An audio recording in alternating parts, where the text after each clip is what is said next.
সুপ্রিয় দর্শক শ্রোতা, আসসালামু আলাইকুম। সমসাময়িক বিষয় নিয়ে শ্যামল বাংলা টিভি ইউটিউব চ্যানেল এবং ফেসবুক পেজের মাধ্যমে আমাদের নিয়মিত আয়োজন সবার আগে দেশ। আজকে আমরা যে বিষয়টি নির্ধারণ করেছি আলোচনার জন্য, দর্শন এই বর্বরতা থামবে কবে, এই বিষয়ের উপরে আলোচনা করার জন্য আমাদের তিনজন অতিথিকে আমরা আমন্ত্রণ জানিয়েছি। আমাদের সাথে যুক্ত রয়েছেন বাংলাদেশ যুব মহিলা লীগের অন্যতম সহসভাপতি মাননীয় সংসদ সদস্য আদিব আঞ্জুম মিতা। আমাদের সাথে যুক্ত রয়েছেন প্রগতিশীল গণতান্ত্রিক পার্টির সিনিয়র যুগ্ম মহাসচিব জনাব নাজিব আকবর। আমাদের সাথে যুক্ত রয়েছেন ব্যারিস্টার মীর হেলাল উদ্দিন, উনি বিএনপির নির্বাহী কমিটির অন্যতম সদস্য এবং সাবেক মন্ত্রী মীর মোহাম্মদ নাসির উদ্দিনের একমাত্র সুযোগ্য সন্তান। আমরা তিনজন অতিথিকে আজকের এই আলোচনায় যুক্ত থাকার জন্য অনুরোধ জানিয়ে আমি একটি কথা বলে আমি আলোচনার সূত্রপাত করতে চাই। আপনারা জানেন এবং আমাদের যারা দর্শক শ্রোতা আমাদেরকে শুনছেন এবং দেখছেন, আজকের প্রায় সপ্তাহ খানেক ধরে বাংলাদেশের একটি বহুল আলোচিত এবং বিষয় হচ্ছে যে দর্শনের ঘটনাকে কেন্দ্র করে। তো আমরা এর আগেও আরো দর্শক নিয়ে গত সপ্তাহের মধ্যে 2টি প্রোগ্রাম করেছি। এটা আমাদের দর্শন নিয়ে 3য় প্রোগ্রাম। তো এটা এখনো প্রত্যেক দিনে এই আলোচনা, দর্শনের উপরে আলোচনার একটা সময়ের দাবি হিসেবে আমরা মনে করছি, যারা আমরা মিডিয়াতে কাজ করি। এবং এর উপরে গুরুত্ব দিয়ে আজকে একটি আইনের খসড়া রেডি হয়েছে, এটা মন্ত্রিসভায় যাবে। সেটা আপনারা জানেন যে দর্শনের শাস্তি মৃত্যুদণ্ডের বিধান রেখে এই আইনটি করা হচ্ছে এবং মাননীয় প্রধানমন্ত্রী এই বিষয়টির উপরে, এই আইনের উপরে উনি মতামত দিয়েছেন, সায় দিয়েছেন। সেই বিষয়টি আইন মন্ত্রীর মাধ্যমে বরাতে আমরা জানতে পেরেছি গণমাধ্যমের মাধ্যমে। তো আমি আলোচনার শুরুতেই আমি আদিব আঞ্জুম মিতা আপার কাছে যেতে চাই। আমরা দেখি যে যে কোনো ঘটনা যখন এটা একটা মহামারী আকার ধারণ করে অথবা ভয়াবহ আকার ধারণ করে, তখন দেখা যাচ্ছে যে আমরা আইনের বিষয়গুলি আছে, আইনের প্রয়োজনীয়তার বিষয়গুলি আমাদের মাঝে আসে এবং আমরা এটা উপলব্ধি করি এবং অনেক ক্ষেত্রে এটা আইনে রূপান্তরিত করি আমরা। এবং অনেক সময় কিছু কিছু সময় আবার দেখা যায় যে আন্দোলন চূড়ান্ত রূপ নেওয়ার পরে মাঠে ময়দানে যখন আন্দোলন হয়, রাজপথে যখন আন্দোলন হয়, তখন আইনটা করা হয়। তো আমি আপনার কাছে যেটা জানতে চাইবো, এই যে আজকে স্বাধীনতার 50 বছর পরে বিভিন্ন অনেক দেশে যেমনটি মৃত্যুদণ্ডের বিধান রয়েছে ধর্ষণের, অনেক দেশে আবার যাবজ্জীবনও রয়েছে।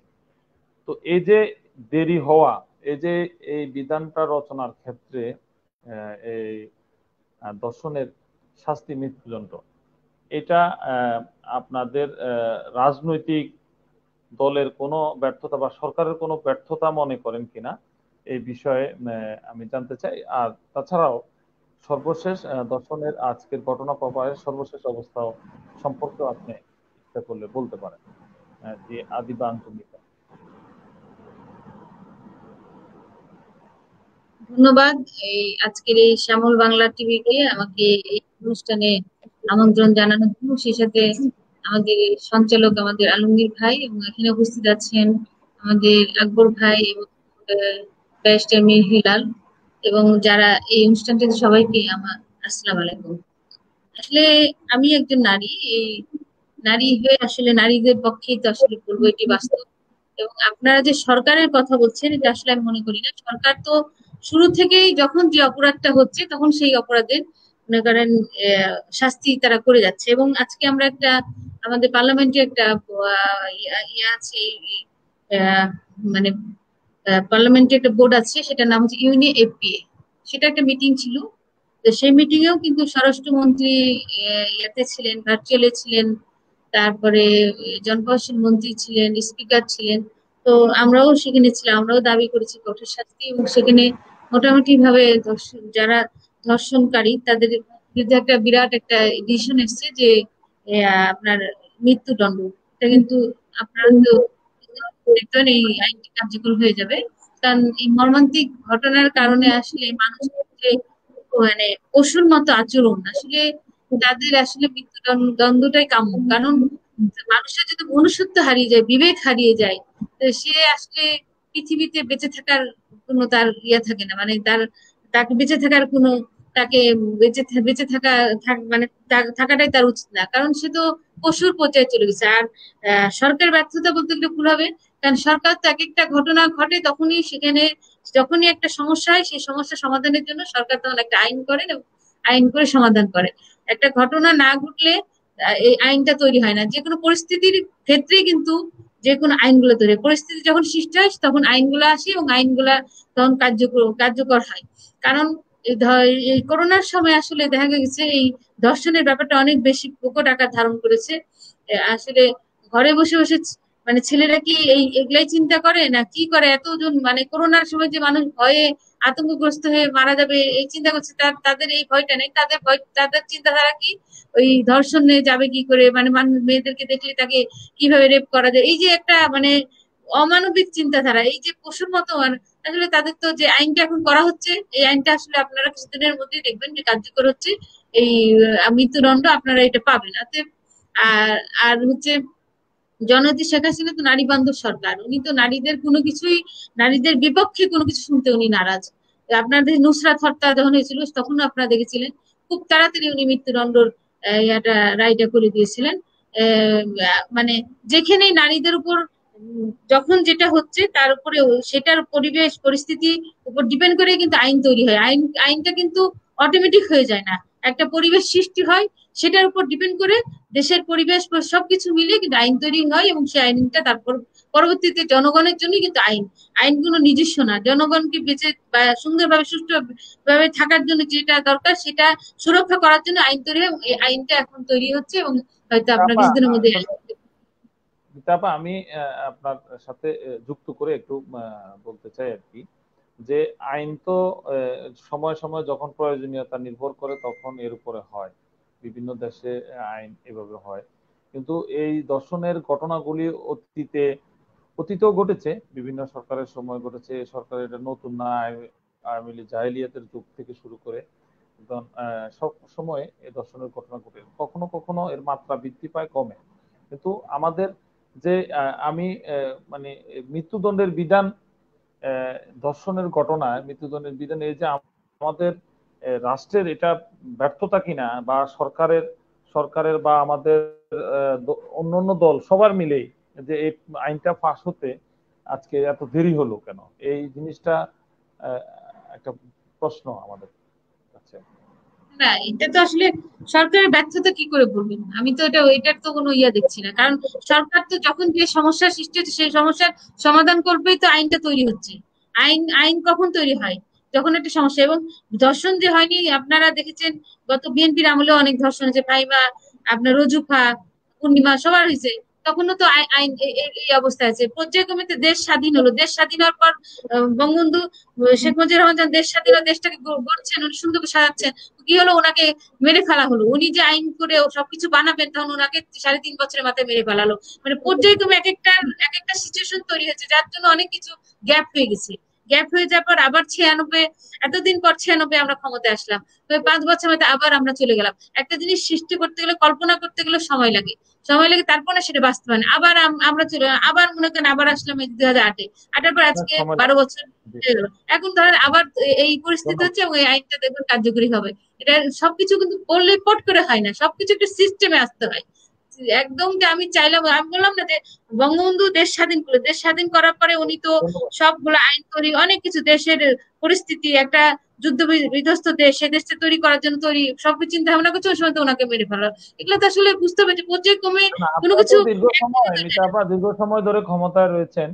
বাংলাদেশ আওয়ামী লীগ দীর্ঘ সময় ধরে ক্ষমতা রয়েছে এবং অনেক চিন্তা করার এবং আইন করারও অনেক, এবং আসলে এবং এই যে এইটা বলছে, পার্লামেন্টেও যে ধরনের সংখ্যাগরিষ্ঠতা রয়েছে, যে কোনো ধরনের আইন করবার জন্য আহ, খুব সহজে করা যেত।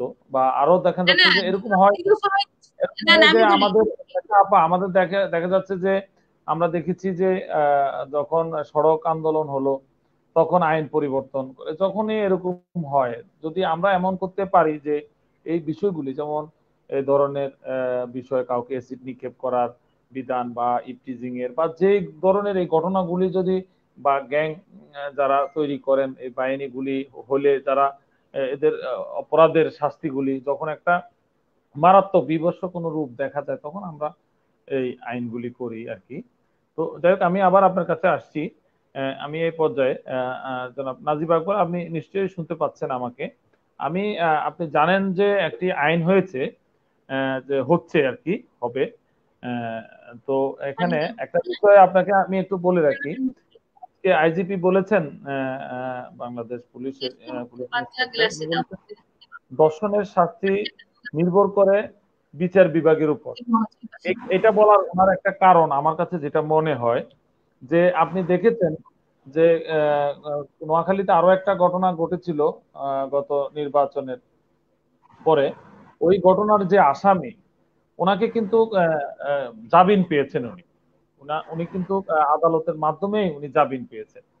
তো আমি আপনার কাছে যেটা জানতে চাইবো, দর্শক শ্রোতাদের উদ্দেশ্যে আপনি বলবেন, এই যে মৃত্যুদণ্ডের বিধান রাখা হলো এখন, এই মৃত্যুদণ্ডের বিধান কি এই ধর্ষণকে রুখতে পারবে কিনা? জনাব নাজিব আকবর, মাইকটা আনমিউট করে নিতে হবে। জনাব নাজিব আকবর, আপনার মাইকটা একটু মাইকটা আনমিউট করে নিতে হবে।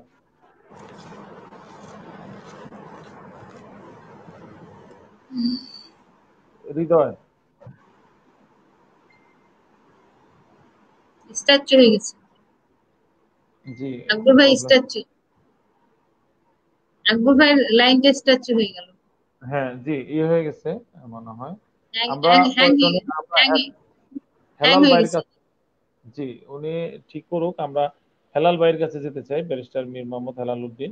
আপনি পারিবারিকভাবে দীর্ঘদিন রাজনীতির সাথে যুক্ত, এবং আপনার বাবা রাজনীতির বিভিন্ন উত্থান পতনের সাথে আপনি বিভিন্ন সময় যুক্ত থেকেছেন, দেখেছেন রাজনীতির উত্থান পতন। আমি যে জিনিসটা আপনার কাছে, আপনি বিএনপির একজন কেন্দ্রীয় নেতা, তো আপনার কাছে প্রশ্ন যেটা রাখবো সেটা হচ্ছে যে বিএনপি এত সুন্দর, কিন্তু দর্শনের মতো যে ঘটনা, এটা কিন্তু অত্যন্ত বিরোধী রাজনৈতিক জোটের বা দলের জন্য অত্যন্ত ভালো একটা কি বলো আপনার সাবজেক্ট, যে আপনার দর্শনের এই ধরনের ঘটনা হচ্ছে, কিন্তু আন্দোলন সেভাবে বিএনপি করতে পারছে না। আকবর ভাই এত চলে সুন্দর গেছে। ইস্যু থাকার পরেও এটা আপনাদের দলের দলীয় দৃষ্টিভঙ্গি থেকে আপনি কিভাবে বিশ্লেষণ করবেন? ধন্যবাদ আলমগীর ভাই, আপনার মাধ্যমে সামন বাংলা টিভির সকল দর্শকবৃন্দ এবং উপস্থিত অতিথিবৃন্দকে অভিনন্দন ও শুভেচ্ছা। প্রথমত আমি আসলে একটু বিনীতভাবে দ্বিমত করি, এটা আসলে কোনো মতেই কোনো ভালো ইস্যু বা চটকদার ইস্যু না। এটা দেশ ও জাতির জন্য অত্যন্ত দুর্ভাগ্যজনক যে ধর্ষণের মতো এরকম নৃশংস ঘটনা এবং লোমহর্ষক ঘটনা বাংলাদেশে অনবরত ঘটে যাচ্ছে। এটা কিন্তু বিরতিহীন ভাবে, এটা আপনি এটা এখন হচ্ছে তা না, এটা কিন্তু ধারাবাহিকতা এবং একই অঞ্চলেই, মানে কোইন্সিডেন্টালি একই অঞ্চলেই কিন্তু এটা 2 বছরের মধ্যে অনেকগুলো ঘটনা ঘটেছে। এখন বিষয়টা হচ্ছে আন্দোলন সংগ্রাম, আমরা যেটা জনমত দেখে প্রথম দিন থেকে, যেদিন থেকে ঘটনা হয়েছে, বাংলাদেশের প্রতিটি জেলায়, প্রতিটি ইউনিয়নে বাংলাদেশ জাতীয়তাবাদী দল ছাত্র দলের পক্ষ থেকে এই ধরনের প্রতিবাদ মিছিল করা হয়েছে, যেখানে প্রচুর জনসমাগম হয়েছে এবং ঢাকা বিশ্ববিদ্যালয় সহ জগন্নাথ বিশ্ববিদ্যালয় হাজার হাজার ছেলে নিয়ে তারা প্রতিবাদ জানিয়েছে। এখন বিষয়টা হচ্ছে, বিষয়টা কিন্তু শুধু বিএনপির না, পুরো বাংলাদেশের মানুষের উপরে কিন্তু এই ধর্ষণের যে কালিমাটা লেপন করা হচ্ছে, যে ধরনের নৃশংসভাবে যে পৈশাচিক যে আচরণটা হচ্ছে, এটা কিন্তু জাতি হিসেবেই আমাদেরকে পুরো বিশ্বের কাছে ছোট করে দিচ্ছে এবং হেয় প্রতিপন্ন করছে। আপনারা বলছেন নতুন আইন হচ্ছে, আইন তো ছিল। সাগররুনি যখন হত্যা হয়েছে সে আইনও ছিল, রানা প্লাজা যখন ঘটনা হয়েছে সে আইনও ছিল, এরপরে যতগুলো ঘটনা হচ্ছে প্রত্যেকটা কিছুর কিন্তু একটা প্রচলিত আইন ছিল, কিন্তু সমস্যা হচ্ছে আইনের প্রয়োগটা কতটুকু ছিল। আপনি দেখেন একটার পর একটা ঘটনা ঘটছে বাংলাদেশে, কিন্তু পরবর্তীতে এত বড় না একটা ঘটনা ঘটে আমরা আগেটা ভুলে যাই। যেমন আজকের দিনে আমরা সাগররুনি হত্যা মামলার কি অবস্থা, এটা কিন্তু আমরা কেউ খোঁজও নিচ্ছি না, এটা বাস্তবতা। আপনি দেখেন রানা প্লাজার মতো এত বড় একটা দুর্ঘটনা ঘটে গেল, আজকে কিন্তু আমাদের আলাপ আলোচনা এটা নেই। আজকে চলে এসছে গতকাল 2-3 দিন আগে ছিল ধর্ষণের ঘটনা, আজকে আবার মানে খুবই মানে মর্মান্তিক এবং নৃশংস যে একটা মহিলাকে লাশ 4 টুকরো করে দিয়েছে। তাহলে আপনি দেখেন বাংলাদেশের পরিস্থিতিটা কিন্তু একজন সাধারণ নাগরিকের জন্য, আমি রাজনৈতিক কর্মী বলেন, আমি দেশের নাগরিক বলেন, আমি একজন আইনজীবী বলেন, আপনি যে অ্যাঙ্গেলে বলেন, আমরা এখানে যারা আছি, এটা কারোর জন্যই কিন্তু কোনো সুখকর কোনো পরিস্থিতি হতে পারে না। এটা আপনি সরকারি বলেন, বিরোধী দলই বলেন, সাধারণ জনগণই বলেন, দেশের শ্রমজীবী মানুষই বলেন, সবাই কিন্তু একটা চরম আতঙ্কে আছে। এই জায়গাতে শুধু আইন প্রয়োগ করে বা নতুন নতুন আহ এটাকে কি বলে কনসলিডেটিং, যে বা কোনো কিছুকে প্রশমিত করার জন্য একটা নতুন আইনের খসড়া এনে এটা আসলে সমস্যার সমাধান হবে না। হয়তো হ্যাঁ ঠিক আছে যে সড়ক পরিবহনের একটা খসড়া আইন দিয়েছে, তাতে কি সড়ক দুর্ঘটনা বন্ধ হয়েছে বাংলাদেশে? কারণ আইনটার প্রয়োগটা আমাদের দেখতে হবে, শুধু আইন করলে হবে না, আইনটার প্রয়োগ কতটুকু হচ্ছে দেখেন। এই যে যে ছেলেগুলো গ্রেফতার হলো, প্রত্যেকটা ফেসবুকে তাদের গাড়ির মধ্যে আটক অবস্থায় সেলফি তুলেছে। এটা এটা হতে পারে না আসলে। মানে এটাতে হয় কি জানেন, যারা অপরাধী, আমি কোনো দলের লোক বলছি না, যারা অপরাধী তাদের সাহসটা বেড়ে যায়, যে এত ধরনের জঘন্যতম ঘটনা করার পরেও তাদের মধ্যে, তাদের চেহারায় কোনো অনুতপ্ততা নেই, তাদের মধ্যে কোনো অনুশোচনা নেই, এবং তাদের মধ্যে কোনো পাপবোধ বা অপরাধ বোধ নেই।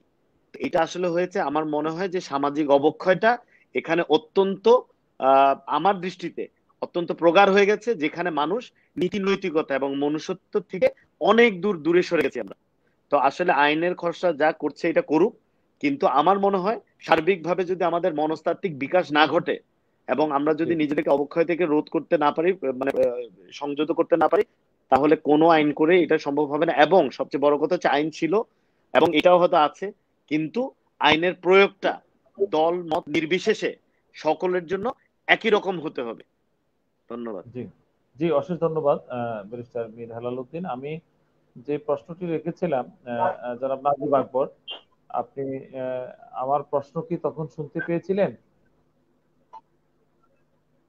আমি কি জি, আপনি বলছিলেন সম্ভবত মৃত্যুদণ্ডের যে বিধান মাননীয় প্রধানমন্ত্রী যেটা বলেছিলেন এই সম্পর্কে আর কি, এটা কি দর্শন রুখতে পারবে কিনা? না, হ্যাঁ দর্শন এক কথায় যদি বলি, রুখতে পারবে না। কারণ আমাদেরকে একটা জিনিস দেখতে হবে, যদি বিষয়টা এরকম হয় যে একজন র্যাপিস্ট বা ক্রিমিনাল কনভিক্টেড হয়ে যাবজ্জীবন বা 10 বছরের কারাদণ্ড পাচ্ছে, কিংবা তারপরেও র্যাপ কমছে না, তখন মৃত্যুদণ্ডের কথা বলা যেত। আমাদের এখানে হরদম হচ্ছে, এটা অনেকটা ইদানিং যেটা হচ্ছে, আমি সহজভাবে বলি, মসজিদে, আমি ধর্মীয় অনুভূতির কথা বলছি না, বোঝানোর জন্য বলছি, মসজিদে যখন সারিবদ্ধভাবে সবাই নামাজে দাঁড়ায়, ইমাম সাহেব যদি কাশি দেন, এরপর শুরু হয় তারপরের সারি, তারপরের সারি, তারপরের সারি, এইভাবে সালাম ফিরানো পর্যন্ত, সারি পর্যন্ত কাশি হয়। তেমনি ভাবে দর্শন গত 2 মাস ধরে, 3 মাস ধরে বাংলাদেশের এক প্রান্ত থেকে অন্য প্রান্তে, এক থানা থেকে আরেক থানায় এটা ছসে বেড়াচ্ছে, এটা হচ্ছে হরদম। মৃত্যুদণ্ডের কথা পরে আসছি, মৃত্যুদণ্ডের কথা বলার আগে আমাদেরকে একটা ডাটা নিতে হবে যে মৃত্যুদণ্ড হলে কি র্যাব কমবে বা বন্ধ হবে কিনা। আমি আপনাদেরকে বলি, 1900 আগে গেলাম না, পরে গেলাম। 1998 সালের জাবিতে বাসরঘর সাজিয়ে প্রতি রাতে একজন ছাত্রীকে দর্শন করা হতো এবং পরে মিষ্টি বিতরণ আর উল্লাসের জন্য সেঞ্চুরির উল্লাস করা হয়েছিল। সেই ক্ষেত্রে সোনার ছেলে জসিমউদ্দিন মানিকের কিন্তু একটা সাজাও হয়েছিল, কিন্তু শেষ পর্যন্ত মানিক আর জেলে নেই। এরপরে দিবালোকে রামদা দিয়ে রাস্তায় প্রকাশ্যে খাদিজাকে কুপিয়ে টুকরো করতে চেয়েছে সিলেটের বদরুল। খাদিজার ভাগ্য ভালো, মরতে মরতে বেঁচে গেছেন। বদরুলের কিন্তু একটা সাজা হয়েছিল, খুব বেশি কিছু হয়নি। 2018 সালে বরিশালের বানারীপাড়ায় মা মেয়ের সামনে একসাথে দর্শন করে মাথা নেড়া করে মা মেয়েকে করেছিল প্রভাবশালী তুফান। তুফানেরও একটি বিচার হয়েছিল, কিন্তু থেমে যায়নি দর্শন বা নারীর প্রতি অবমাননা। সংরক্ষিত এলাকা কুমিল্লা ক্যান্টনমেন্টের ভিতর তনুকে দর্শন করে হত্যা করা হয়। কে বা কারা জড়িত ছিল আমাদের গোয়েন্দা বিভাগ, গোয়েন্দা সংস্থার লোকজন হয়তোবা জানেন, কিন্তু তনু হত্যাকারী, তনু দর্শনকারীরা গ্রেফতার হয়নি। 31শে ডিসেম্বর বর্তমান সরকারের নির্বাচনের পরের দিন বিজয় উল্লাস করতে গিয়ে নোয়াখালীর ঐতিহ্যবাহী নোয়াখালীর সুবর্ণচরে দিনের বেলা যুবতী মেয়ের সামনে তার মাকে দল বেঁধে দর্শন করার পর প্রহার করা হয়। বাংলাদেশের 17 কোটি জনতা উক্ত ঘটনার সাক্ষী থাকার পরেও দর্শক রুহুল আমিনের ফাঁসি হয়নি, বরং কয়েকদিন আগে সে ছাড়া পেয়েছে। কিছুদিন আগে ঢাকার একটি আবাসিক এলাকা 7 বছরের শিশুকে দর্শন করার পর শ্বাসরোধ করে হত্যা করা হয়। দর্শককারী আটক হয়েছে, ফাঁসি বা শাস্তি কি হবে আমরা জানি না। গত কয়েক মাস আগে আমরা সবাই জানি, পত্রিকা দেখলাম 3 বছরের শিশুকে যৌনাঙ্গ কেটে ব্লেড দিয়ে দর্শন করে হত্যা করা হয়। সে দর্শকও গ্রেপ্তার হয়েছে, দর্শন কিন্তু থামেনি। আসলে আমরা ফাঁসি দিই বা না দিই এটা না, আমাদের এখানে বিচারের প্রক্রিয়া এবং বিচারের নিশ্চয়তার বিষয়টা হলো প্রধানত। আমরা বাংলাদেশে যত কিছু অর্জন ঐতিহ্যবাহী সংগঠন আওয়ামী লীগ এবং ছাত্রলীগের হাত দিয়ে অর্জন। আপনি 52-র ভাষা আন্দোলন থেকে 69-এর গণ অভ্যুত্থান বলেন, মুক্তিযুদ্ধ বলেন, সব স্বর্ণালী অর্জনগুলা কিন্তু আওয়ামী লীগের হাত ধরে। অথচ সেই আওয়ামী লীগের যারা দর্শন করতেছেন তারা আওয়ামী লীগের ছত্রছায়া করতেছেন। মাননীয় প্রধানমন্ত্রী জাতির জনকের কন্যার সরকারের আমলে এটা হচ্ছে, এটা ভাবতেই কষ্ট হয়। কারণ এমসি কলেজ এটা ভাবতেই কষ্ট হচ্ছে আমাদের। আমি যেটা বলবো, জি, মৃত্যুদণ্ড না, আমাদের বিচার নিশ্চিত করতে হবে। আপনি মৃত্যুদণ্ড দেন, যাবজ্জীবন কারাদণ্ড দেন, যেটি দেন, বিচার নিশ্চিত করতে হবে। দর্শনের ব্যাপারে একটি কথা বলি, যখন কোথাও দর্শনের ঘটনা ঘটে মামলা হয় না, অনেক ক্ষেত্রে মামলা হয় না। আবার মামলা যখন হয়, মামলা প্রমাণ করা কিন্তু কঠিন। দর্শনের মামলা প্রমাণ করা কঠিন, কেউ ভয়ে সাক্ষী দিতে যায় না। যে আইও দায়িত্বে থাকে সে আরো আইও ট্রান্সফার হয়ে যায়, বহুদিন পরে মামলা কোর্টে উঠে। যে পুলিশ তদন্ত করে তার সেই দক্ষতা কতটুকু আছে, কতটা চাপ মুক্ত অবস্থায় সে তদন্ত করতেছে, অনেকগুলা ফ্যাক্টর এখানে জড়িত। ফলে দেখা যায় দর্শনের মামলাগুলা প্রতি 100টার মধ্যে 10 থেকে 15টা শাস্তি হয়, বাকিগুলা কিন্তু শাস্তি হয় না। আমি ধরে নিলাম মৃত্যুদণ্ড বিধান আইন বাংলাদেশে বাস্তবায়ন সরকার শুরু করলো, তখন কি হবে? 100টা দর্শনের মধ্যে যদি 10টা প্রমাণিত হয়, সেই 10 জনের নয় মৃত্যুদণ্ড হলো, কিন্তু বাকি 90 জন তো খালাস পেয়ে গেল, তারা তো আবার একই কামটা করবে। এখানে বিচারের নিশ্চয়তা এটা হলো সবার আগে। আপনি দেখেন নোয়াখালী বেগমগঞ্জের কথা বলি, দেলোয়ার বাহিনী, আমরা সারা জীবন শুনছি একটা দেশে পুলিশ বাহিনী, আনসার বাহিনী, সেনাবাহিনী থাকে, বিডিআর বাহিনী থাকে, একমাত্র মুক্তিযুদ্ধে ছিল আরঙ্গ বাহিনী আর কাদেরিয়া বাহিনী। বাংলাদেশে কি করে, বাংলাদেশের মতো স্বাধীন বাংলাদেশে একটা গণতান্ত্রিক দেশে কিভাবে হৃদয় বাহিনী কিংবা দেলোয়ার বাহিনী থাকে? আমরা দেখেছি পত্রিকায় এই দেলোয়ার বাহিনীর দেলোয়ার স্থানীয় এমপি মহোদয়কে ফুলের তোড়াও দিয়েছেন। সে কিন্তু আওয়ামী লীগের দায়িত্বশীল কোন নেতা না, কিন্তু আওয়ামী লীগের প্রভাবশালী কর্মী সে। আগে না হয় বিএনপি করেছে, বিএনপি আগে করেছে, এখন আওয়ামী লীগ করেছে, বিষয়টি এটা নয়। সে সবসময় সরকারি দলের ছত্রছায়া থেকে এই কাজগুলা করেছে। তাহলে একটা বিষয় পরিষ্কার, দর্শনকারীরা যারা দর্শন করে বা এই গ্রুপে যারা নেতৃত্ব দেয়, যারা নারীদের চরম অপমান করে, যারা নারীত্বের অবমাননা করে, নারীত্বের অধিকার প্রতিষ্ঠা যারা বাধা দিচ্ছে, যারা এই কাজগুলো যারা করতেছে, তারা অবশ্যই প্রভাবশালীদের ছত্রছায়া করতেছে এবং রাজনৈতিক ছত্রছায়া করতেছে। এখান থেকে আমাদের বেরোতে হবে, 1 নম্বর। 2 নম্বরে বিচার নিশ্চিত করতে হবে। বিচার যদি নিশ্চিত হয়, এমনিতে দর্শন থেমে যাবে। শুধু দর্শন না, যে কোনো ক্রিমিনাল অপরাধ থেমে যাবে। জি, ধন্যবাদ জনাব নাজিব আকবর। আমি আবার আদিবা আঞ্জুম মিতাপা, নিশ্চয়ই আপনি শুনতে পাচ্ছেন। আপনি আকবর ভাইয়ের বক্তব্য শুনেছেন, হেলাল ভাইয়ের বক্তব্য শুনেছেন। আসলে আমরাও বিশেষ জি, আমাদের আসলে যারা দর্শক তাদের আসলে কোনো দল নাই, এটা কিন্তু ঠিক। দেখা যাচ্ছে যে যারা দর্শনের সাথে এই ধরনের ঘটনার সাথে যুক্ত থাকেন তাদের একটা পাওয়ারের প্রয়োজন পড়ে, আর এই পাওয়ারটা অর্জন করার জন্য সরকারি দলের সাথে থাকা জরুরি। বিএনপি ক্ষমতায় থাকলেও যারা দর্শক হয়েছে দেখেছি আমরা, তারা কিন্তু বিএনপির লোকে ছিলেন। খুব কম সংখ্যক, আমার মনে হয় এটার পার্সেন্টেজ একদমই কম হবে যারা সরকার দলের লোকে থাকেন, যারা দর্শক থাকেন। তো এটা একটা বিষয়। তো আপনি একজন নারী, তার পাশাপাশি এই যে এই ঘটনাগুলি ঘটছে, আবার দেখা যাচ্ছে যে দর্শক প্রমাণিত মানুষ, এগুলি স্বীকারোক্তি আছে এফআইআর এ, তাদের অভিযোগের স্বীকারোক্তি থাকা সত্ত্বেও তারা 1 বছরের মাথায় মুক্তি পাচ্ছে। এই বিষয়গুলি আপনি কিভাবে দেখেন আবিদা আঞ্জুমিতা? আসলে যে আপনি যে বললেন যে ধর্ষকরা মানে ধর্ষকের আসলে ঘটনা আজকে নতুন না, যুগে যুগে হয়ে এসছে এই ধরনের ঘটনা। আগে ধরেন মিডিয়া ছিল না, যার জন্য অনেক কিছু আমরা জানতে পারা যায় না। এখন মিডিয়ার কারণে অনেক কিছু চলে আসছে ওপেন। এই ঘটনাগুলো কিন্তু অতীতেও ঘটেছে, ঘটেনি তা না। আর প্রচারটা যার জন্য ছিল না, এখন যে কোনো একটা ঘটনা এখন মিডিয়া হওয়াতে এখন একদম স্প্রেড আকারে এটা চলে আসছে, যার জন্য কোনো কিছু লুকায়িত থাকছে না। মানে কেউ এই ধরনের অপরাধ করে কেউ কিন্তু মানে পার পাচ্ছে না। আর 1 বছরের মাথায় আসলে আহ, তারা কেন মুক্তি পাচ্ছে? আসলে আইনটা তো আসলে তাদের বিচার করার জন্যই তো আইন। আইন তো মনে করেন এর আগেও বলেছি যে আইন এভাবে তৈরি হয়েছে, কিন্তু 1 বছরের মাথায় আসলে আমাদের ওই ব্যারিস্টার সাহেব আছেন, উনি ভালো করে বলতে পারবেন যে এই আইনের ইয়াতে কেন 1 বছরের মাথায় তারা ছাড়া পাচ্ছে। কারণ আইনে দেখা যাচ্ছে যে এটা হচ্ছে আদালতের এক ধরনের ইয়াটা মানে এখতিয়ারটা, আদালতের এখতিয়ারটা কড়াকড়ি। আজকে আইজিপির একটু বক্তব্যটা আপনাকে আমি একটু আপনার বলি, আপনার সুবিধা হবে। দর্শনে উনি আজকে বলেছেন যে দর্শনের শাস্তি নির্ভর করে বিচার বিভাগের উপর। উনি ওখানে মানে বিচার বিভাগের যে দুর্বলতার কথাটাই বলতে চেয়েছেন।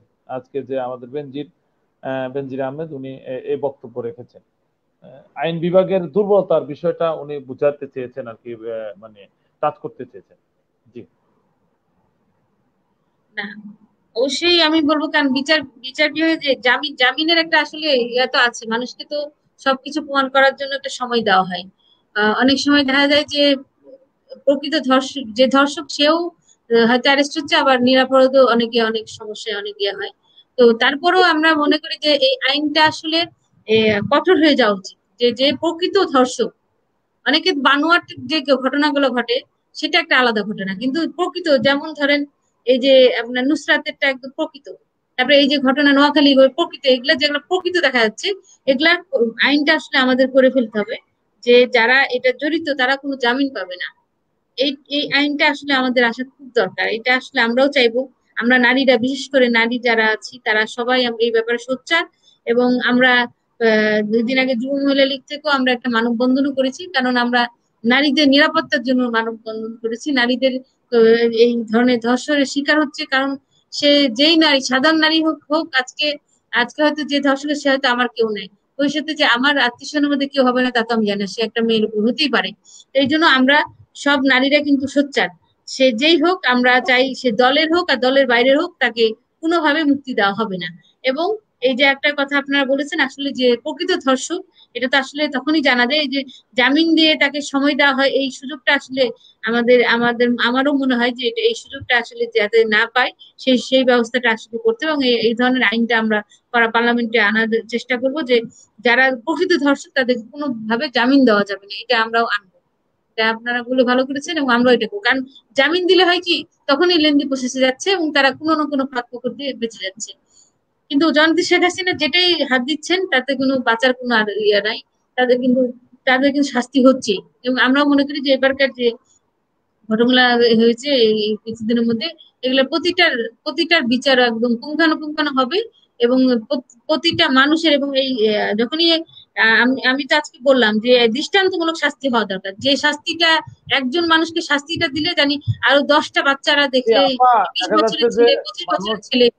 জি আপা, মানে দেখা যায় যে মানুষের মধ্যে এই রুহুল আমিনের মতো দর্শকরা যখন এই আইনের ফাঁক ফোকর দিয়ে বের হয়ে যায়, তখন কিন্তু মানুষের অবিশ্বাস, সংশয় তৈরি হয় সরকারের প্রতি, যে সঠিক বিচার হবে কিনা। এই ধরনের তো হচ্ছে, এটা তো একটা সংশয়ের জায়গা তৈরি হয়ে যায়। না না, তারপরে তো হয়তো আপনার রুহুল আমিনের কথা বলেন, কিন্তু আপনার দেখেন না বাকিগুলা, আপনার দেখেন বিচার যে হচ্ছে না তা না, বিচার কিন্তু একটার পর একটা করে হ্যাঁ হ্যাঁ, যাচ্ছে। হচ্ছে, আপনার অ্যারেস্ট হচ্ছে আজকেও। অ্যারেস্টও হচ্ছে যেটা এবং বিচারও বেগমগঞ্জে হচ্ছে। 12 জনের কথা বলা হয়েছিল, এখানকার প্রায় 10 জনে অ্যারেস্ট হয়ে গেছে, তো অ্যারেস্টও হচ্ছে। এবং এই যে আপনারা দেখছেন এই আবরার হত্যার যে ছাত্রলীগের ছেলেরা কেউ বাদ যায়নি, সবগুলাকে অ্যারেস্ট করেছে। এবং যেমন শেখ হাসিনা ডাইরেক্ট বলেছে কাউকে ছাড় দেওয়া হবে না। তো এই না আপা, ধরনের এখানে এই আপনার হত্যাকাণ্ডের ঘটনায় অ্যারেস্ট হয়েছে, ওনাদেরকে আবার পরীক্ষা দেওয়ার ব্যবস্থা করা হয়েছে, এটাও না কিন্তু আবার। সেটা সেটা তো বিচারাধীন আছে, ওটা তো বিচারাধীন আছে, বিচারের প্রক্রিয়াধীন আছে। বিচারে তো একটা রায় হবে, রায় হবে না? রায় হলে তো তাদের একটা শাস্তি আসবে, যতই বলেন না শাস্তি আসবে। আর এই যে ধর্ষক যারা ডাইরেক্ট ধর্ষকের জড়িত, তাদের কিন্তু আপনি যতই যাই বলেন, এখন আইনটা যেহেতু কঠোর হয়ে যাচ্ছে, তাদের কিন্তু শাস্তি থেকে তারা কিন্তু কোনোভাবে পরিত্রাণ পাবে না। এই আইনটা কিন্তু জি অনেক কঠিন চলে যাচ্ছে। আগে এক এক ধরনের আইন ছিল, কিন্তু এখন কিন্তু আইনটা অনেক কঠিন হচ্ছে। মানে জি কোনোভাবে নিশ্চয়ই। পরিত্রাণ পাওয়ার কোনো সুযোগ নাই, সুযোগ নাই। দেখবেন আসলে নিশ্চয়ই সবকিছু বললাম না, সময়ের ব্যাপার আসলে। টাইম টু টাইম হয়তো অনেকের অনেক কিছু হারিয়ে যায়, এই সময়ের কারণে হয়তো অনেকে বিচার পাচ্ছে না মনে হচ্ছে, কিন্তু তারপরে কিন্তু বিচার যে পাচ্ছে না বললে ভুল হবে, ঠিক মতো যেতে পারলে কিন্তু বিচার পাচ্ছে। এবং আমরা বললাম না, আমরা নারীরা সবাই নেমে নেমে তারা মানববন্ধন করছি, এবং আজকে আমরা একটা মিটিং করেছি। তো এটা তো কি আমাদের সরকার ক্ষমতায়, আমরা মিটিং করছি, আমরা চাচ্ছি যে এই ধরনের বিচার আসা হোক। এবং এই ধরনের মানে মেয়েদের উপর এই ধরনের অত্যাচার হবে কেন, হবে কেন? সবারই তো স্বাধীনতা আছে দেশে বেঁচে থাকার, সুষ্ঠুভাবে চলার জন্য। সবার ঘরে মেয়ে বাচ্চা আছে, হয়তো আপনাদের ঘরেও মেয়ে জি আছে, হ্যাঁ, তার আমার নিশ্চয়ই। ঘরে মেয়ে আছে।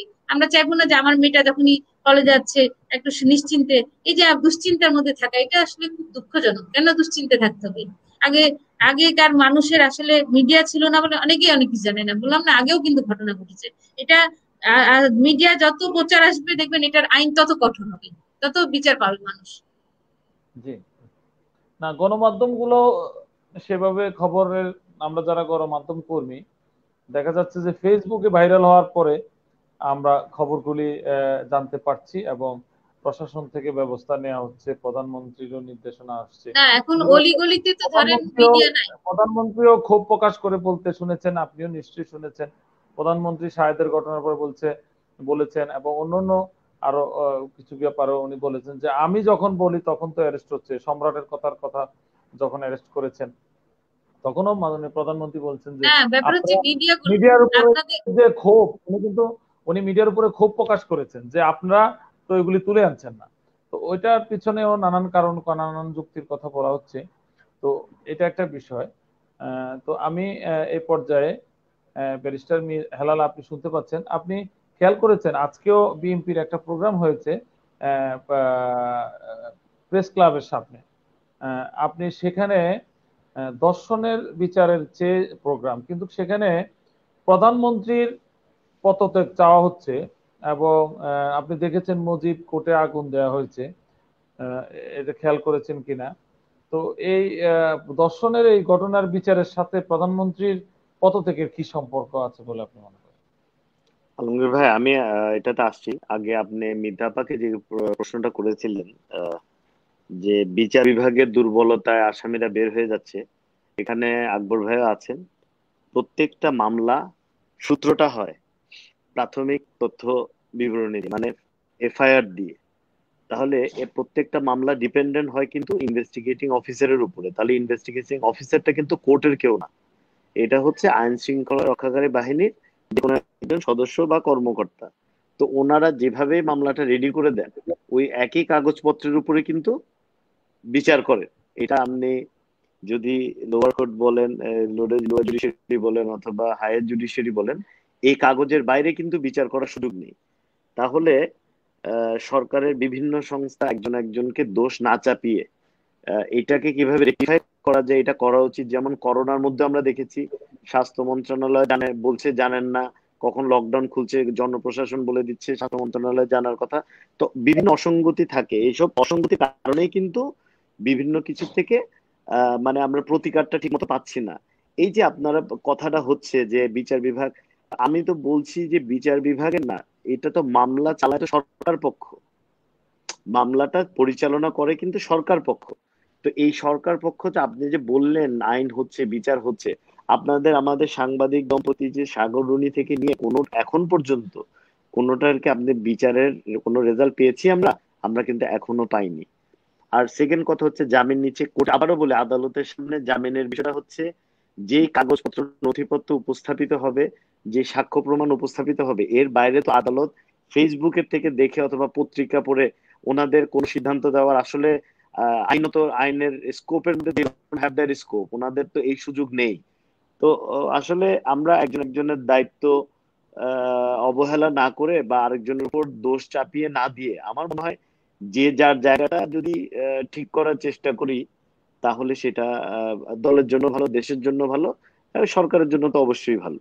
আচ্ছা, এবার আজকে যে প্রোগ্রাম হয়েছে এটা হচ্ছে একটা দেশে যখন সার্বিকভাবে একটা নৈরাজ্য বিরাজ করে, আপনি কিন্তু একটা ইন্ডিপেন্ডেন্টলি যদি না দেখে আপনি সামগ্রিকভাবে জিনিসটা দেখেন, এই যে ধরেন করোনা একটা বিশ্ব মহামারী মানে প্যান্ডেমিকের মতো পুরো ওয়ার্ল্ড ওয়াইড কিন্তু এখনো একটা রেড অ্যালার্ট চলছে, আপনি দেশে বলেন দেশের বাইরে বলেন। এটা কিন্তু এখনো যেহেতু প্রতিষেধক আবিষ্কৃত হয়নি বা মার্কেটে প্রতিষেধক আসেনি, তাহলে এটা কিন্তু একটা ফেটাল ডিজিজ, মানে এটাতে অনেক মৃত্যুর হার, মানে অনেক মানুষ মারা গেছে। তো এই জায়গাটাতে গিয়ে দেখেন যে ওই যে শাহেদ আর কি জানি ওই যে মহিলাটা একটা ডাক্তার, তারা মিলে কিন্তু ভুয়া রিপোর্ট আরিফ, টিপোর্ট করে। হ্যাঁ, আরিফ, সাবরিনা না কি নাম ওই যে, আরিফ, হ্যাঁ হ্যাঁ। আরিফ। তো ওই, হ্যাঁ, রাইট রাইট। তো ওনারা যে ওই যে ভুয়া রিপোর্ট টিপোর্ট তৈরি করে কিন্তু এত বড় একটা সিরিয়াস অফেন্সে তারা সরকারি অনুমোদন নিয়ে তারা কিন্তু এইসব মানে জাল জালিয়াতি করেছে। তো এই যে বললেন সম্রাট বা যারা যারা এগুলো ক্যাসিনো ট্যাসিনো সবকিছু করেছে, প্রধানমন্ত্রীর কিন্তু আসলে এই যে উনি বললে অ্যারেস্ট করছে, ওনার কিন্তু অ্যারেস্ট করতে বলাটা ওনার দায়িত্বের মধ্যে পড়ে না, এটা তো আসলে পুলিশের দায়িত্ব, পুলিশটা স্বরাষ্ট্র মন্ত্রণালয়ের আন্ডারে। কিন্তু দেখা যাচ্ছে বাংলাদেশে যে কোনো সমস্যা হলেই এই মন্ত্রী সাহেবদের কিন্তু তেমন একটা উল্লেখযোগ্য কোনো ভূমিকা আমরা কোনো সময় কাউকে কিছু বলতে দেখি না, যা কিছু হয় এটা দেখা যাচ্ছে প্রধানমন্ত্রী এটা অ্যাড্রেস করতে হচ্ছে। তো সেই হিসেবে হয় কি যে যেহেতু আমাদের দেশের মানুষ ওনারা আসলে কোনো এক্ষেত্রে মন্ত্রী, ওনারা আওয়ামী লীগের পক্ষ থেকে এই ধরনের প্রশ্নের উত্তরের ক্ষেত্রে বলা হয় যে প্রধানমন্ত্রী তো করবেন, উনি প্রধানমন্ত্রী, ওনার নির্দেশে সব চলবে। ওনারা না এভাবে ওনার বলতে চান। নির্দেশে চলবে, তাহলে তো ধরেন এই যে এতগুলো ক্যাবিনেট মিনিস্টার আলাদা আলাদা ডিপার্টমেন্ট ওয়াইজ এটা দেওয়ার প্রয়োজন নেই, তাহলে একজন থাকলেই হয়, উনি পুরো দেশটাই চালাবেন। আসলে আমাদের রুলস অফ বিজনেসটাও কিন্তু এটা না, ওনারা এটা বলেন হয়তো কি জন্য বলেন, এটা অজ্ঞতা থেকে হতে পারে অথবা এটা দায়িত্ব অ্যাভয়েড করার থেকে হতে পারে। তো যেহেতু উনি নিজের উপর দায়িত্বটা নিয়ে নেন যে আমি করব বা আমি করছি, বা যেহেতু আওয়ামী লীগের আপনি যেটা বললেন, আমি আমি আসলে এটা কিভাবে ওনারা বলেন আমি জানি না, বাট আওয়ামী লীগের নেতৃবৃন্দ যদি এটা বলেন যে সমস্ত কিছু ওনারই দেখার দায়িত্ব, তাহলে স্বাভাবিকভাবে যা কিছু ঘটনা হবে যেহেতু ওনারই দেখার দায়িত্ব, তাহলে হয়তো নেতা কর্মীরা ওনারই পদত্যাগ চায়। যদি কোনো মন্ত্রীর দায়িত্ব হতো তাহলে হয়তো মন্ত্রী তো, যে আপনি বললেন যে আওয়ামী লীগের নেতৃবৃন্দ এটা বলেন যে সমস্ত কিছু উনি দেখবেন, তাহলে ওই জন্য হয়তো ওনার পদত্যাগ চায়। আমি জানি না, আমি ওই অনুষ্ঠানে ছিলাম না, বাট এটা শুধু ওনাকে ঢাকায় কেন্দ্র না করে আর কি বাংলাদেশের। ওনারা যেটা বলতে চান যে ওনাকে কেন্দ্র করে, উনি মাননীয় প্রধানমন্ত্রী বঙ্গবন্ধুর কন্যা, ওনারকে কেন্দ্র করেই এই ক্ষমতার যারা আছেন মন্ত্রণালয় বলেন, মানে অধিদপ্তর সব বলেন, ওনার কথাই চলে, এটা ওনারা বলতে চান, এভাবে কি বলতে ওনার চান নাকি? নিয়ন্ত্রণে এবং ওনার আচ্ছা, নির্দেশনা মতে চলে, নেতৃত্বে চলে, সেটা বলতে চান। না ঠিক আছে, কিন্তু এখানে তো আমরা যেটা দেখতে পাই, আমরা পত্রিকায়, আমরা তো আর সরকারের ভিতরে থাকার সুযোগ নেই। তো আমরা পত্রিকায় তো দেখি স্বরাষ্ট্রমন্ত্রী আলাদা নাম আছে বা যোগাযোগ মন্ত্রী আলাদা নাম আছে, বিভিন্ন তো আমরা মানে পত্রিকায় যেটা পড়ি আর কি, যে বিভিন্ন মন্ত্রীদের আলাদা আলাদা মিনিস্ট্রি ওয়াইজ নাম পাই। তো এখন যদি ওইভাবে সমষ্টিগতভাবে একজনই থাকে, তাহলে দায়ভারও আসলে তাহলে একজনের উপর সমষ্টিগতভাবে যায়। ওই ওই ওই অ্যাঙ্গেলেই বলে, কারণ দেশের অভিভাবক তো আসলে রাষ্ট্রপতি এবং প্রধানমন্ত্রী যে কোনো একটা দেশের। মানে শুধু ওনারা কিন্তু যে আওয়ামী লীগের রাষ্ট্রপতি বা আওয়ামী লীগের প্রধানমন্ত্রী বা আওয়ামী লীগের মন্ত্রী তা কিন্তু না, মানে বাংলাদেশের শাসন ব্যবস্থায় তো সকলেরই ওনারা বাংলাদেশের রাষ্ট্রপতি, বাংলাদেশের হচ্ছে প্রধানমন্ত্রী। তো দায় দায়িত্ব তো নেওয়াই লাগবে। আর ওনারাই যেহেতু বলছেন যে সমস্ত কিছু আসলে মন্ত্রীদের কিছু করার নাই, সবকিছু একজনই ডিল করে, তো একজনই যদি এটা নিয়ে ব্যবস্থাপনা যায় তাহলে স্বাভাবিক মানুষ ওনার থেকে প্রতিকার চাইবে এবং ওনাকেই সবকিছুর জবাব দিতে হয়তো ওনার থেকে চাইতে পারে, বিকজ মানুষ তো এটা প্রতিকার চাইবে, কারণ সমস্যাগুলো তো জি হচ্ছে। জি, ধন্যবাদ। আমরা এ পর্যায়ে যাচ্ছি জনাব রাজীব আকবর ভাই। আপনি শুনতে পাচ্ছেন নিশ্চয়ই। আসলে জি। যখনই ঘটনা, এ ধরনের ঘটনা ঘটে, ধর্ষণের ঘটনার বা যে কোনো ঘটনা যখন মাত্রাতিরিক্ত বেড়ে যায়, একটা হলো যে সীমিত পরিসরে অথবা আহ, যেটা বলে যে যখন ব্যালেন্স হয় আর কি, কখনো কম বেশি হয় ধর্ষণের ঘটনা। যখন এই দর্শনের ঘটনা বেশি ঘটে, অথবা যখন একটা অন্য সেক্টরের বিষয়েও, যখন পরিবহন সেক্টরেও দেখা গেছে যে যখন হত্যাকাণ্ডের ঘটনা, ছাত্র হত্যাকাণ্ডের ঘটনা ঘটেছে, তখন মৃত্যুদণ্ডের বিধান করা হয়েছে। এখনো দর্শনের ঘটনা মৃত্যুদণ্ডের বিধান করা হচ্ছে। তো এই যে এই সময়ে এই ঘটনা বিধানগুলি করাটাকে আন্দোলন প্রশমিত করার কোনো কৌশল কিনা, বা এই আন্দোলনের সময়ে কেন এই ধরনের আইনগুলি করার প্রক্রিয়া করা হয়, এই বিষয়টাকে আপনি কিভাবে? হ্যাঁ, ধন্যবাদ। প্রথমত আমরা যদি বলি, হলো আর কি, মৃত্যুদণ্ড হলো, মৃত্যুদণ্ড ঘোষিত হলো, মৃত্যুদণ্ড কার্যকরী হলো, এই আইনটিও তৈরি হলো, কিন্তু তাতে কি কোনো অপরাধ কমবে? সেটি যেই অপরাধে হোক, যেমন হত্যার শাস্তি মৃত্যুদণ্ড, তাতে কি হত্যা কমতেছে? কমতেছে না। বিষয় হলো যে আমি এখানে একটা জিনিস বলি, সরকার প্রশমিত করার জন্য যেমন বলতেছে, আপনি যেটা বলতেছেন সেটা যেমন চিন্তা করা যায়, উল্টো দিকে সরকারকে সব সময়, যেমন শেখ হাসিনার, মাননীয় প্রধানমন্ত্রী শেখ হাসিনার পদত্যাগ চাচ্ছে, শেখ হাসিনার পদত্যাগ চাওয়ার আগে এটার সংশ্লিষ্ট যারা আছে মন্ত্রী বা যাদের ছত্রছায়া তারা তৈরি হচ্ছে, তাদের বিরুদ্ধে সামাজিক জাগরণ কিন্তু তৈরি হচ্ছে না। আমরা নারী দিবস, তারপরে কন্যা দিবস, শিশু দিবস সবকিছু পালন করি, শুধু পালনের মধ্যে সীমাবদ্ধ, সেমিনার সিম্পোজিয়ামে বক্তৃতা দিই, আমরা কিন্তু কেউ ওই জায়গাগুলোতে জাগরণ গড়ে তুলি না। আমি আপনার কথা বলি, যেটা বলছেন, আসলে একটা সমাজে যে কোনো অপরাধ বলেন, অপরাধ বুঝতে একটি দেশের আর্থসামাজিক এবং রাজনৈতিক প্রেক্ষিতটা কিন্তু অত্যন্ত গুরুত্বপূর্ণ, দরকার সবার আগে। আপনি যেমন আমারে প্রশ্ন করছেন, আমার কিছু প্রশ্ন আছে, আমি আপনাকে না, সমাজকে, আমার সমাজের প্রতি, রাষ্ট্রের প্রতি, সরকারের প্রতি এবং সবার প্রতি আমার কিছু প্রশ্নবোধক চিহ্ন আছে। এটার মধ্যে কিন্তু এটা সমাধান আছে।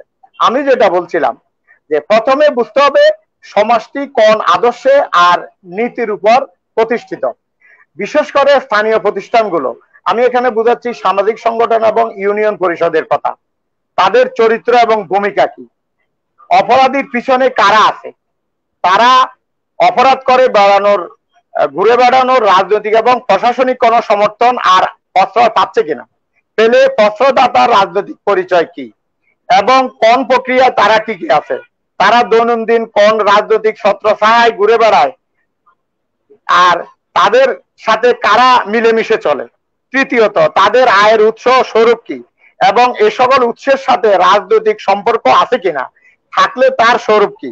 রাজনৈতিক সম্পর্ক না থাকলে তারা অপরাধ করে প্রকাশ্যে সদর্পে ঘুরে বেড়ানোর সাহস কোথায় পায়, আর তাতে প্রশাসনের কি ভূমিকা, প্রশাসন কতটুকু নিরপেক্ষতার সহিত দায়িত্ব পালন করতে পারে, আর না পারলে সেটাও বা কেন পারে না।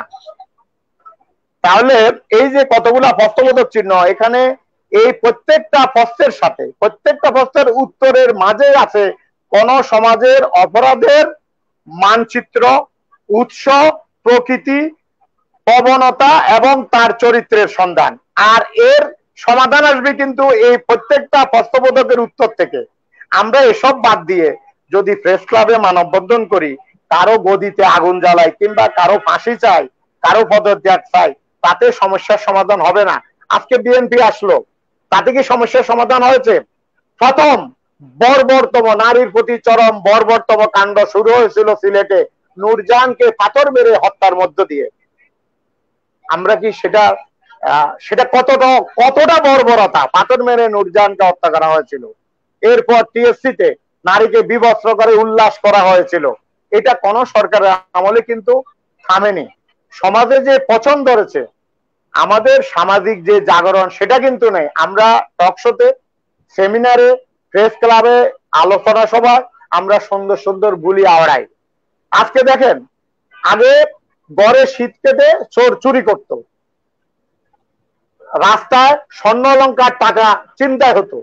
এখন কিন্তু চিন্তা হচ্ছে নারী, চিন্তা হচ্ছে তরুণী, চিন্তা হচ্ছে কিশোরী। ভাইয়ের কাছ থেকে বোনকে, মায়ের কাছ থেকে, বাবার কাছ থেকে তার সন্তানকে, স্বামীর কাছ থেকে তার স্ত্রীকে চিন্তাই করে নিয়ে যাচ্ছে। এটা কারা করতেছে? আমরা এমসি কলেজের ঘটনা দেখলেই তো বুঝি, আমরা জাহাঙ্গীরনগরের ঘটনা দেখলেই বুঝি, সুবর্ণচরের ঘটনা দেখলেই বুঝি। বাংলাদেশের নতুন বাহিনী জানি না, এই বাহিনীও মাননীয় স্বরাষ্ট্রমন্ত্রীর আন্ডারে কিনা, অধীনস্থ কিনা, দেলোয়ার বাহিনী, আরো কত বাহিনী আছে আমরা এখনো বলতে পারবো না। এই জায়গাগুলো যদি আমরা ঠিক না করি, এবং ইউনিয়ন পরিষদের দেখেন, আমি বলি শেরপুরের নলিতা বাড়িতে যে ঘটনাটা ঘটেছে, সেখানে কৃষক লীগের, স্থানীয় কৃষক লীগের সভাপতির নাম এসেছে, কোথায় কোথাও ঘটনায় স্থানীয় শ্রমিক লীগের নাম এসেছে। এবং কাশিমপুর, গাজীপুর কাশিমপুরে যে ঘটনাটা ঘটেছে আরেকটা কিশোরীকে নিয়ে গতকালকে, ঘটনা একটা পর একটা ঘটতেছে, কোথাও কিন্তু জাগরণ হচ্ছে না। আজকে আমরা একটা মহিলা, একটা নারী, একটা মেয়ে কোথাও নিরাপদ না। মসজিদের ইমাম থেকে পুরোহিত, কলেজের স্কুলের শিক্ষক থেকে পুলিশ, রাজনীতিবিদ থেকে সমাজ, এবং কি নিজের পরিবারের কাছেও সে নিরাপদ নয়। সে যাবে কোথায়, তা আশ্রয় কোথায়? আমরা নারী দিবস পালন করি, শিশু দিবস পালন করি, কত দিবস পালন করি, সম অধিকারের কথা বলি, নারীর জাগরণের কথা বলি। নারীর অধিকার কি স্বাধীনতার 50 বছর পরেও আমরা প্রতিষ্ঠা করতে পেরেছি? পারিনি। এই দায় শুধুমাত্র বর্তমান সরকারের নয়, অতীতের সব সরকারের, সব রাজনৈতিক দলের, সব বুদ্ধিজীবীর, সব সমাজ হিতৈষী। জি ধন্যবাদ জনাব নাজিব আকবর। মিতাপা, আপনি ইচ্ছা করলে 1 মিনিট বলতে পারেন। আমরা 1 মিনিট আপনার এই সব বিষয় নিয়ে আপনি 1 মিনিট কথা বলতে পারেন। যদি প্রশ্ন করি বলি, তাহলে এভাবে বলতে পারেন যে এই সব ব্যবস্থাপনা এবং আইন, পাশাপাশি প্রশাসনের বাইরে সাংগঠনিকভাবে, দলীয়ভাবে এমন কিছু করা যায় কিনা যে এটা করলে পরে এই ধর্ষণ রোধ করা যাবে। যেমন ধরেন প্রত্যেকটা থানায় এরকম সামাজিক নির্যাতন প্রতিরোধ কমিটি করে দলীয়ভাবে। আমি এই কথাটা এই জন্য বলছি যে দেখা যাচ্ছে যে প্রশাসনের কাছ থেকে স্থানীয় যারা রাজনীতিক লোক রয়েছেন তাদের কাছে কিন্তু তথ্যগুলি থাকে, সমাজে কোন ছেলেটা খারাপ, কোন ছেলেটা ভালো, এই তথ্যগুলো কিন্তু রাজনীতি অন্যান্য প্রশাসনের থেকে রাজনীতিবিদরা কিন্তু ইচ্ছা করলে জানে, বেশি আইডেন্টিফাই করতে পারেন আর কি। এই বিষয়ে আপনি ইচ্ছা করলে 1 মিনিট বলতে পারেন, আমরা প্রোগ্রামের শেষ পর্যায়ে এসেছি। না, এটা বলার আগে একটা কথা বলি, এই যে প্রেস ক্লাবের সামনে যে মানে এই ধর্ষণের জন্য মুজিব কোড পড়ানো হচ্ছে, এর মানেটা কি আসলে? কারণ সে মুজিব কোড পড়িয়ে কি বোঝাচ্ছে? মুজিব কোড পড়ালে ধর্ষণ থেমে যাবে এটা বোঝাচ্ছে? মুজিব কোড দিয়ে কি ধর্ষণ হয়েছে? এটা তো আসলে কি মানে মানে পাগলের প্রলাপ একটা। তো তাই যদি হয়, তাহলে বিএনপি সরকারের আমলেও ধর্ষণ হয়েছে, তাহলে তখন কি বলবে? তখন হলো কেন? এখন হচ্ছে বলে মুজিব কোড পড়াতে যাচ্ছে, তো ওই সময় কেন হলো ধর্ষণ গুলা? এটা তো আসলে বলছি না, অতীত থেকে হয়ে আসছে এই জিনিসটা। আগে মিডিয়া ছিল না বলে জানতো না মানুষ, মিডিয়ার প্রচারের কারণে এখন মানুষ জানতে পারছে, যেখানে হচ্ছে সেখানে মিডিয়াতে এটা ছেড়ে দিচ্ছে। কিন্তু এই ধর্ষণ তো আজকে নতুন না, ধর্ষণ হয়ে এসছে। এবং অতীতে আমি এর আগে বললাম যে ফাহিমা, রোজুফা, তারপরে আপনার পূর্ণিমা, এদের উপর ধর্ষণ হয়েছে, কোনো বিচার হয়নি। বিচার কোথায় হয়েছে? আমি পূর্ণিমাকে চিনি, কিন্তু তারা কোনো বিচার পায়নি। আসলে এই ধর্ষণ হলে মুজিব কোড পুরালে মানে কি বুঝাচ্ছে? এটা আসলে খুব দুঃখজনক। এবং এদের মানে শিক্ষার অভাব আছে। শিক্ষিত লোকজন কোনোদিন এই কাজটা করতে পারে না। মুজিব কোড থেকে কি বুঝালো? মুজিব কোড মানে কি ধর্ষণ? দর্শক কি মুজিব কোড করেছিল? এটা কি আসলে? আসলে আমাদের দেশের এই কিছু মানুষের এই বিবেক নাই বলেই আজকে আমাদের দেশে আমরা অনেক কিছু চিন্তা করেও উতরাতে পারছি না, এইসব কিছু লোকের কারণে। এইসব মানে লো মাইন্ডের চিন্তাধারা যাদের থাকে, তারা সেসব সমাজে আসলে কোনো উন্নতি সহজে করা যায় না। আর আপনি যেটা বলেছেন, আসলে আমাদের সামাজিক নিরাপত্তা প্রতিটা ইউনিয়ন পর্যায়ে এগুলা কিন্তু আছে, নাই তা না। উপজেলা, তারপরে ইউনিয়ন, ওয়ার্ডে এই ধরনের সামাজিক নিরাপত্তা আইনগুলা কার্যকরী হচ্ছে। এবং তাদের কিন্তু একটা ইয়া আছে আপনার, তারা সালিশ একটা ইয়া আছে, সেখানে সালিশে বসছে। এবং বিভিন্ন যখন এটা হয় সালিশে, তারা কমিশনার, মেম্বার, চেয়ারম্যান এরা কিন্তু সালিশ করে অনেক ছোট ছোট ঘোরা ব্যাপারগুলো তারা কিন্তু সমাধান করার চেষ্টা করছে এবং করে, যার জন্য অনেক কিছু কিন্তু ওইখানেই সমাধান হয়ে যায়। আর আমরা কিন্তু চাচ্ছি যে আমরা কিন্তু মহিলারা সব যেহেতু নিরাপদ না, আমরা কঠোর হয়ে যাচ্ছি। এবং জননেত্রী শেখ হাসিনা, বললাম না, জননেত্রী শেখ হাসিনা নারী বান্ধব সরকার, এবং নারীদের যেখানেই অন্যায় অত্যাচার হচ্ছে উনি কিন্তু হাত দিচ্ছে দিয়ে এবং সেটা সমাধান করার চেষ্টা, কঠোর হস্তে দমন করছেন উনি। আর মন্ত্রণালয়ের ব্যাপারগুলো বলেছেন, মন্ত্রণালয় যে কাজ করছে তা না। আর আকবর ভাই যে বলছে দেলোয়ার বাহিনী স্বরাষ্ট্রমন্ত্রী বাহিনী, তা কিন্তু না। স্বরাষ্ট্রমন্ত্রী কোনো এই ধরনের যারা এই নোংরামু এবং মানে সন্ত্রাসী কার্যক্রমে লিপ্ত থাকে তারা কোনো স্বরাষ্ট্রমন্ত্রী বাহিনী হতে পারে না। স্বরাষ্ট্রমন্ত্রী ওনাকে আমি ব্যক্তিগতভাবে চিনি, যেহেতু আমি ওখানে গণভবনে এতদিন ছিলাম। ওনার ইলেকশন হবে, উনি অনেক ভালো মানুষ এবং উনার চিন্তাধারা অন্যরকম। উনি সবসময় চায় মানুষের যতটুকু পারে উনি উপকার করে যায়। উনি কোনো বাহিনী বা টাইনিকে উনি কোনো সাপোর্ট করে না, এটা আমি দেখেছি। হ্যাঁ, আর আমি আবারও বলবো, যেহেতু এখানে আমাদের মীর হেলাল ভাই আছেন, আপনাদেরকে একটাই কথা বলবো যে আপনাদের দলের লোকজনকে বলেন মানে শিক্ষিত হয়ে থাকার জন্য। কারণ এই মুজিব কোড পুরালে ধর্ষণের বিচার হয় না, মুজিব করতে ধর্ষণ হয়নি। কারণ না আপা, এই এটা যারা ঠিক আছে, আপনি যেভাবে ব্ল্যাঙ্কেটলি বলছেন, আসলে যারা ধর্ষণ করছে, আমি কথাটা বলতে চাই না, প্রত্যেকটা কিন্তু আপনাদের দলের মানে পদের লোকজন। তো আপনারা খামাখা এই ধর্ষণটাকে পলিটিসাইজ করেন না, এটা একটা সামাজিক প্রবলেম। এটাকে আপনারা যেহেতু সরকারে আছেন, এটাকে অ্যাড্রেস করার না চেষ্টা করেন। এই যে না আপনারা ভাই, এটা আসলে পুরালে ধর্ষণ বন্ধ হবে, আমরা না পুরালে কি বন্ধ হবে? মনে করেন যে একটা প্রতিবাদ করেছে, যদি না করে এটা কি বন্ধ হবে? না, হবে না।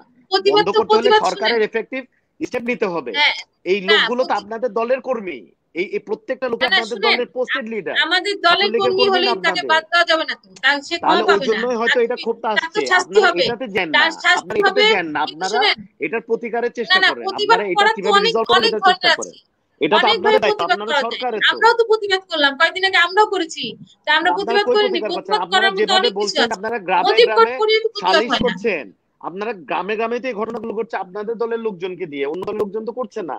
এগুলো কোনোটাই না না, কিন্তু তাতে তো কোনো বিচার দলীয় হচ্ছে। পরিচয় বাইরের লোক না, কোনোটাই দলীয় না না, পরিচয়ের আমরা বাইরের লোক তো না, আমরা সবগুলো তো দলীয় বলছি, পরিচয়ের লোক। শুনেন ভাই, আমরা বলছি আমাদের দলের লোককে আমরা ক্ষমা করতে রাজি না। সে যেই হোক, যেই লিবাসেই থাকুক, আমাদের দল হোক, আপনার দল হোক, যেই হোক, যে এটার সঙ্গে জড়িত থাকবে তাকে এটা কোনোভাবে প্রচার ক্ষমা করতে করা হবে হবে, না। এইটাই বলছি। সরকারে এটা যারা হচ্ছে আছে মেন, তাদের দায়িত্ব হচ্ছে তাকে এটা ক্ষমা যেন করা স্টপ হয়, যাবে না।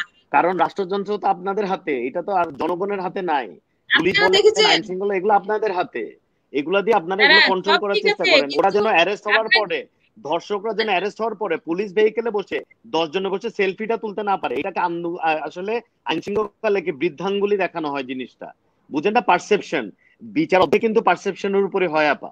হ্যাঁ, যে আপনার না না, পারসেপশনটা কি হচ্ছে, যে আসামিরা কি ভীত, ওরা চিন্তা করছে কোনো প্রবলেম নাই, নো প্রবলেম। মানে ওদের অ্যাটিটিউডটা হচ্ছে এটা। এই অ্যাটিটিউড যতক্ষণ থাকবে, অপরাধীরা কিন্তু অপরাধ করতে তারা সাহসটা পাবে। আমি কিন্তু কোনো ফিলোসফিক্যাল কথা বলছি, আপনি একটু এই দৃষ্টিকোণ থেকে জিনিসটা দেখেন। এটা দল বাদ দেন, আমরা দলবাজির কথাটা একটু সাইডে রাখি। বলছি বাংলাদেশ আপনিও থাকবেন, আমিও থাকবো, আকবর ভাইও থাকবে, আলমগীর সাহেবও থাকবে। আমাদের কিন্তু এটা এটা বুঝতে হবে, আমাদের এটা অনুধাবন করতে হবে যে এই পারসেপশনটা অবশ্যই স্টপ করতে হবে, যে আমরা আইনের ঊর্ধ্বে কেউ, আমাদেরকে আইন কিছু করতে পারবে না, এই পারসেপশনটা যেন জনগণের সামনে না আসে, মানুষের সামনে না আসে। তাহলে অপরাধ প্রবণতাটা আরো বেড়ে যাবে। এটা আমার ব্যক্তিগত মতামত। এখন আপনি ডিফারেন্সিয়েট করতে পারেন, না না, কিন্তু ধর্ষণ আমি ধর্ষণ এইসব এইসব যে শুনেন, ন্যাক্কারজনক যে অপরাধগুলো আছে, এগুলোকে আমি কোনোভাবেই পলিটিসাইজ করতে রাজি না। এরা রাষ্ট্রের শত্রু, এরা দেশের শত্রু, এদের দৃষ্টান্তমূলক অবশ্যই বিচার অবশ্যই করতে হবে। হ্যাঁ, এবং অবশ্যই সে এটা দল। এটা বোঝা যেতে হবে যে বিচারটা হচ্ছে, যে আজকে আপনি বলেন একটা নর্মাল একটা ছিনতাইয়ের আসামিও কি পুলিশের ভ্যানে উঠে, মাইক্রোবাসে উঠে ছবি দিতে পারবে? এটা সম্ভব? তাহলে এখানেই না না পারসেপশনটা নড়ে যাচ্ছে। না না, হ্যাঁ, যে আমরা তো দে ডোন্ট বলছি, কেয়ার। যে দলের হোক আর যেখানকারই হোক, যে ধর্ষক তাকে কোনোভাবে তাকে আইনের বাইরে নেওয়া যাবে না। তাকে আইনের আওতায় আনতে হবে এবং তার কঠোরমূলক শাস্তি দিতে হবে। সে আমাদের জি দলের হোক ধন্যবাদ। আর যেখানকারই হোক, তাকে কোনোভাবেই তাকে রক্ষা করা হবে না। এইটুকু আপনারা দেখেন, আপনারা যেসব লিবাস আসছে যে আমাদের দলের, এরা কিন্তু কেউ মানে এটা রক্ষা পাবে না, তাদের কঠোর হস্তে দমন করা হবে। ধন্যবাদ। নিশ্চয়ই নিশ্চয়ই। জি জনাব নাজিব আকবর, আপনার মাইকটা প্রথমত আনমিউট করে দিন। মুজিব কোড, না না, মুজিব কোডের বিষয়টা আছে। আকবর ভাই, আমি একটা প্রস্তাব করেছিলাম যে আসলে বড় রাজনৈতিক দল যারা 54 রয়েছেন, মিনিট হয়ে গেল, বিশেষ করে 45 থেকে 54 চলে গেছে, লেন্দি হয়ে গেল। 1 মিনিটে শেষ হয়ে যাবে। না, প্রোগ্রাম শেষ হয়ে যাবে আমাদের এখনই। শেষ করে দেন, মীর জি হেলাল ভাই এবং অনেক রাত হয়ে গেছে। হ্যাঁ, এবং 1 মিনিট না 2 মিনিট লাগবে আমার, বলেন। 1-2 মিনিটে শেষ করবেন। ওনাদেরকে আমি বলতে চেয়েছিলাম যে আসলে ওনারা বড় দল, ওনারা ইচ্ছা করলে প্রত্যেকটা থানা, ইউনিয়নে, গ্রামে, মহল্লায় কিন্তু ওনাদের কর্মী আছে। ওনারা যদি এরকম নিপীড়ন বিরোধী একটা প্রতিরোধ কমিটি এরকম কিছু করে, যারা কিন্তু রাজনীতিক যারা করেন তারা কিন্তু ওই অপরাধী তারা চিনেন কিন্তু প্রশাসনের থেকে আগে, এরকম কিছু করা যায় কিনা বা আপনার কোনো পরামর্শ থাকলে বলবেন জনাব নাজিব আকবর। এখানে প্রথমত হলো এই এই আপনার এই জবাবটা আমি শেষে দিচ্ছি, মানে আমার কথার শেষে। শুরুতে আমি একটা ছোট গল্প, একদম ছোট্ট, 1 মিনিটের মধ্যে শেষ হবে। ঈশ্বরচন্দ্রের একটা গল্প আছে, বর্ণ পরিচয়। ওখানে মাধব এবং ভুবন দুটা চরিত্র আছে। তো 10 বছর বয়সী মাধবকে তার বাবা স্কুলে ভর্তি করালো, পাঠশালায় পড়ালেখার জন্য। মাধব পড়ালেখায় ভালো, সব দিক দিয়ে ভালো, দোষের মধ্যে একটাই, মানুষের জিনিস সে চুরি করে আনতো, যেটা পেতো এটা চুরি করে আনতো। তো স্কুল থেকে তাকে বহিষ্কার করা হলো, বাবা তাকে আরেকটা স্কুলে ভর্তি করালেন। শেষে ওখানেও চুরি সে করতেই আছে। পরবর্তীতে তার চুরির কারণে ওই স্কুল থেকেও বহিষ্কার হলেন। একটা সম্ভ্রান্ত পরিবারের ছেলে মাধব শেষ পর্যন্ত চোর হিসাবে সমাজে চিহ্নিত হলেন। অন্যদিকে ভুবনের অবস্থা কি? ভুবন মাহারা ছেলে, আন্টির কাছে, তার মাসির কাছে বড় হলো। মাসি তাকে সময়মতো স্কুলে পাঠালেন। ভুবন স্কুল থেকে একদিন একটা বই চুরি করে আনলো। বই চুরি করে আনার পরে মাসি জানতে চাইলেন বইটি কোথায় ফেলে। ভুবন বলল যে এটি আমি চুরি করে এনেছি। মাসি কিন্তু বললেন না বইটি ফেরত দাও, মাসি বইটি তার কাছে রেখে দিলেন।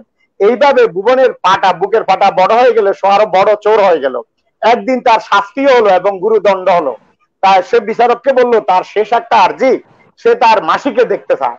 মাসিকে খবর দেওয়া হলো, মাসি আসলো। তো সে বিচারককে বলল মাসিকে আমি আমার কাছে দিতে হবে।